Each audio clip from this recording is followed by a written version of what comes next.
Hey, good morning, everyone. I figured if there's a special shout out that I would like to say is happy 30th anniversary to Star Trek Deep Space Nine. And of course, uh, what made Star Trek Deep Space Nine different from other Star Trek shows at the time when it came out 30 years ago is, how, like, say, the original series and, of course, the next generation was set on the Starship Enterprise. Deep Space Nine was set primarily on a Cardassian space station, which was previously named Terra Nor when it was under Cardassian rule, but then was changed to Deep Space Nine when the Federation, took control after, Bajor was liberated from the Cardassians, and of course, the the captain of the show would be Benjamin Sisko. Of course, during the first three seasons, it would start off as a commander of Deep Space Nine, but then towards the end of the third seasons when he got promoted to captain. Anyway, this series deals with Benjamin Sisko, who gets assigned as commander of Deep Space Nine after losing his wife Jennifer and raising his son Jake, by himself as as a single father, and then he has like a crew including Kira Nerys, who was a former Bajoran terrorist, who becomes one of Benjamin's first officers and close friend, and then of course there's Jedzia Dax, who's here is like Dex symbiote, which carries the memory of previous hosts, like you know, including like Benjamin's old friend Curzon.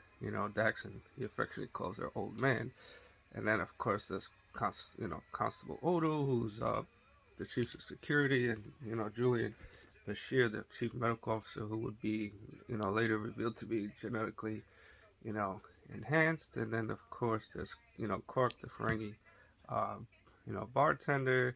And then what makes Deep Space Nine interesting that it also includes like one of TNG's characters, Miles O'Brien, who was the transporter chief, on the Next Generation, and becomes like the chief of operations, like a chief petty officer. So it's kind of cool to see his character on Deep Space Nine become like a more branched out character. And then of course you see his wife Keiko and Molly, and then of course in season four is when Worf joins the cast of Deep Space Nine as a way of boosting the ratings for Deep Space Nine. And then what made Deep Space Nine pretty cool, that it wasn't like I would say like black and white like Next Generation was, and it was kind of like darker, had more of a overall arc. Wasn't like I guess serialized like where the episodes were contained, and it was overall arcs.